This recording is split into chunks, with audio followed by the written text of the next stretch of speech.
Hey, everybody. We are live. Welcome to the Hypnotic Sunday service. Should be live on Instagram too. Probably not. I seem to have. Oh, no, there we go.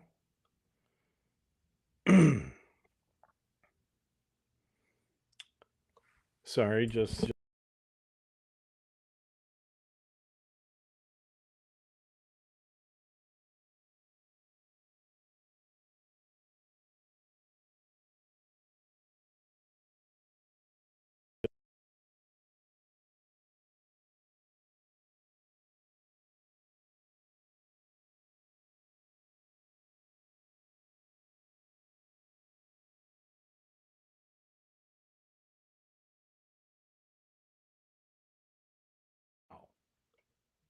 Everything should be working perfectly. Um, we are live across all different channels. Yep, we got the mic working, live on Instagram. Welcome to Sunday service. Been a while since I've done one of these, and I wanted to do it today because I've been seeing a lot of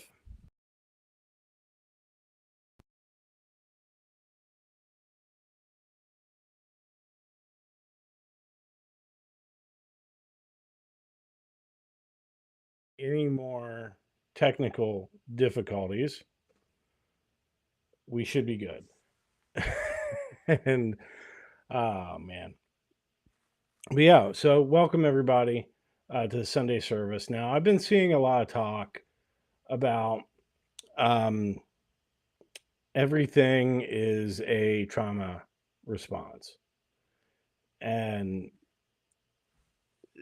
this is specifically about procrastination that I've seen this conversation come up, and I think that's true. Procrastination absolutely can be a trauma response, but it can also just be because we don't want to do something, we'd rather do something else, and until we absolutely have to. Now, here's the thing about calling it a trauma response, and we're going to get into our feelings and how that impacts everything, is we're hardwired to feel different emotions, right?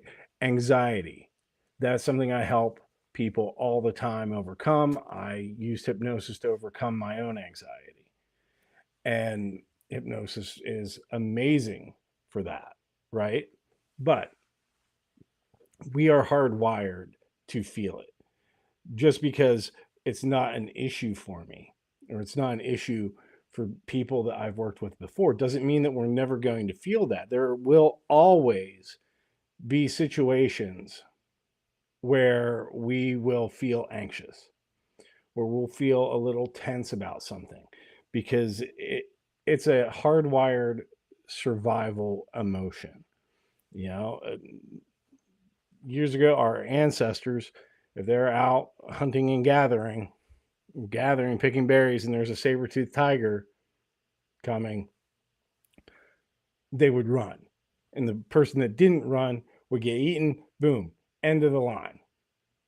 So we evolved to feel anxiety, to feel fear, to feel anger. All of these uncomfortable emotions are there for a reason. Whether, and even when I look at the emotional scale, right down at the bottom, we have apathy, grief, and fear. These are heavy inward emotions. They make us shut down. Why would we feel those? You know, and anxiety is in the fear category. Sadness, depression is in grief. Apathy, I don't care. Whatever. That when we really just stop doing things, that's there. Why would we be hardwired to feel these? They're not pleasant. They make us stop. They make us kind of put us into a place where we have to reevaluate things. And then we start to move up that scale. And then we get into the next highest, the outward pushing energies of lust, anger, and pride. And something like, I want something, you're in lust. The next step is then you're angry because you don't have the thing, or something makes you angry. But it is an emotion that drives you to take action, right? So it's not necessarily a bad thing, because anger can be a powerful motivator. It can drive us to get things done if we're using it constructively and proactively. If we use it destructively, then we just, will destroy everything around us. That's when it's has a destructive effect on our life, when we're being reactive to it. But we can use it in a positive way. Hey, Facebook user, can't see you, but connect to Restream.io and I'll be able to see who you are. But thanks for tuning in. Now, a lot of people are afraid of anger because of that. Oh, hey, Nora. That impulse to be reactive to it. But like I said, it's not bad or good. There's no place for our value judgments on these emotions, because they're hardwired. The value judgment comes based on, are we reactive to it or not, and the consequences of that. And I only really like to say, are things constructive or destructive? And again, even a destructive event, such as for me personally, the anxiety that turned into agoraphobia after I had Bell's palsy, that was very destructive. But without that, I wouldn't have gone through this journey to be able now here helping people overcome their own anxiety. And I would say that's a very constructive thing. That doesn't make what I went through suck any less. you know, Shit is still shit.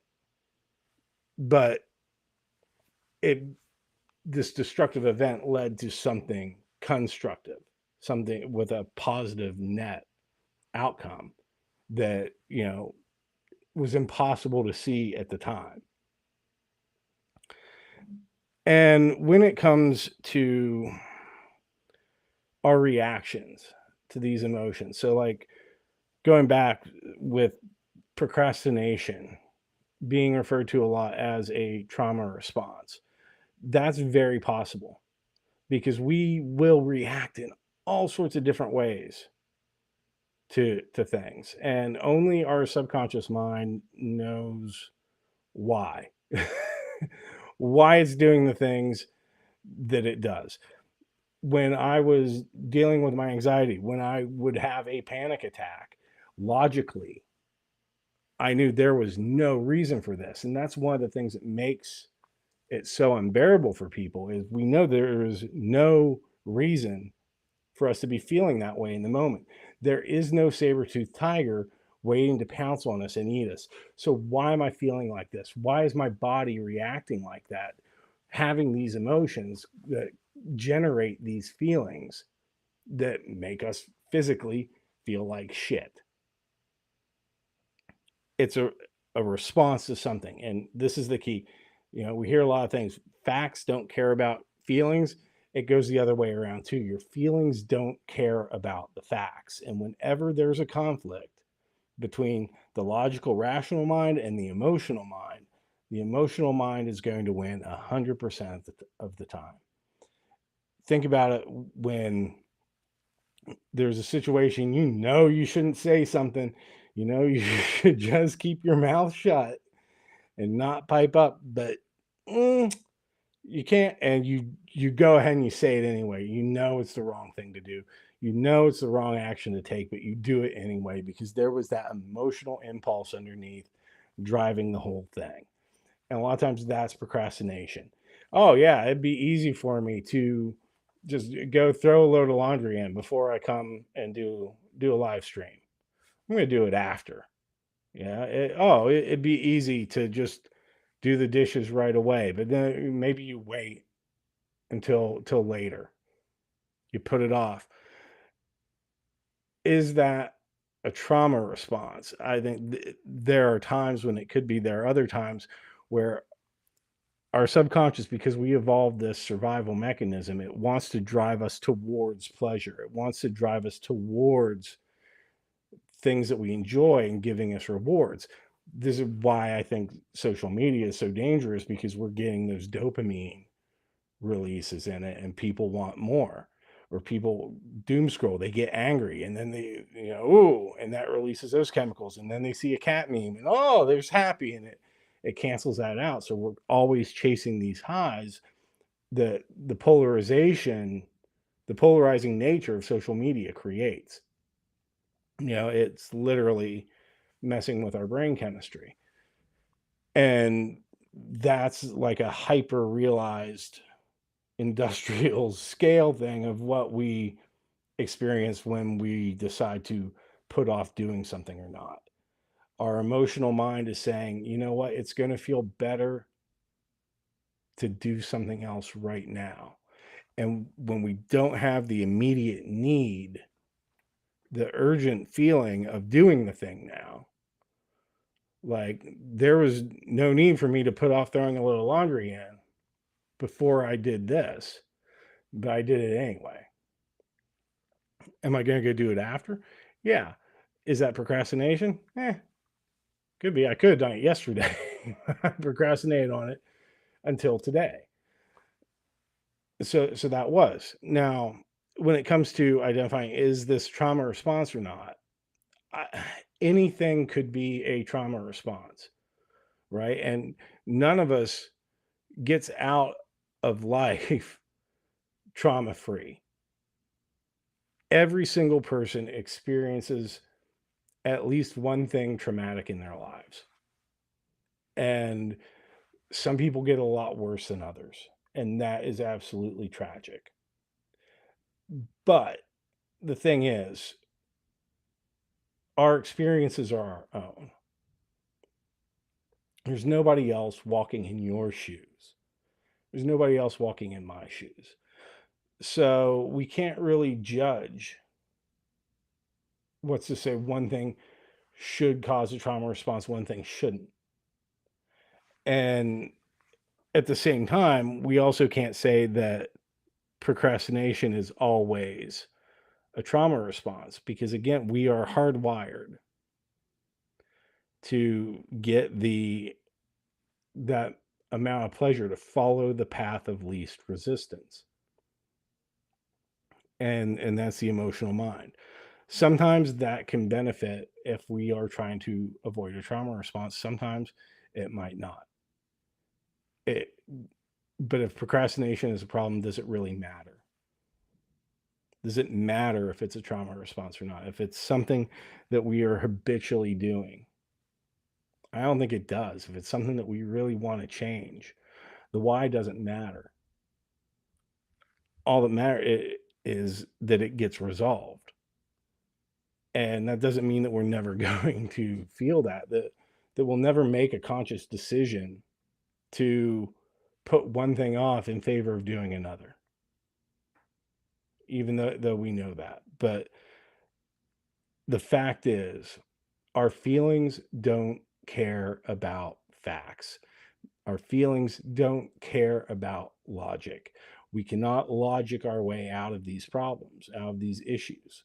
If we could, you wouldn't need a hypnotist to help you get the subconscious and the conscious mind on board, working towards the same goal. And I bring this up because this is something that happens this time of year a lot with people that set New Year's resolutions, where they start off really gung-ho, really going for it, but it starts to wear down. Oh, what's the point? You start to slip down that emotional scale. Whereas at the start of the year, they'd be up in pride. I can do this. I'm awesome, and I'm gonna feel awesome. They be encouraged. This is tough. I'm gonna do it. You know, courage, acceptance, love, and peace. Those are the higher ones. Those are when we're in flow state.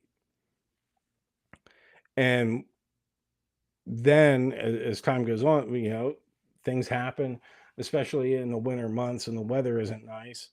It's easy to not have as much motivation to get out and go do things. There's not as much sunlight that, you know, energizes us.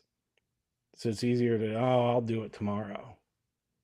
I'll put it off. Oh, skipping the gym one day won't hurt. But then it does. Because then when we give into that path of least resistance, we stay on it. Oh, this feels a lot better versus training our bodies and our minds to be like, no, the benefits I get from this feels better. And with hypnosis, what we do is we talk to the subconscious mind, go, hey, you know what? Understand what you're trying to do. You're trying to help me. You're trying to protect me. But these benefits I get from doing the other thing, these benefit me a lot more. And then our subconscious mind will go, hey, you're right. I'm going to help you do that. And it becomes a lot easier. But we still have to take the action. We still have to do the thing. And but once it becomes a habit, because the way we impress into our subconscious the changes we want to make is through repetition and emotion. So we need to get the emotional side on board where we get more of the positive feelings, the positive emotions of doing the thing than not doing the thing. And then repetition embeds that as a habit. And then we move on. And that's how it all works. So as far as, you know, procrastination as a trauma response, there are situations I think where yes, absolutely. And I also think there are situations where no, we're just hardwired this way. We're just hardwired to procrastinate. It's always a lot easier to. We just don't have that immediate emotional benefit of not doing the thing versus doing the thing. Versus I'm activating the fight, flight, freeze mechanism and choosing to freeze. So, and with hypnosis, we can become aware of that and talk to our subconscious, get it on board so we can start making those changes to live the life that we want. All right. Well, I think that's all I wanted to really say today. Thanks for watching. Again, I'm Evan Baumgartner from Elliott Bay Hypnosis, ebhypno.com. You can scan the QR code if you're interested in booking a free call with me. Talk to me about what's going on with you, see how I can help. If we're a good fit to work together, let's do that. Don't forget to like, follow, subscribe, share, all of that good stuff. Leave a comment. Let me know what you think. And if you are having trouble with your goals and you want to get back on track again, you can always book a free call with me and see what's going on. Or you can check out resolute.ebhypno.com and check out my Resolute goal setting program, and which will teach you how to release the emotions that are keeping you stuck so you can get forward. You just have to make that choice not to procrastinate on it. So, all right. Well, I've got some laundry to do. Have a great Sunday, everybody.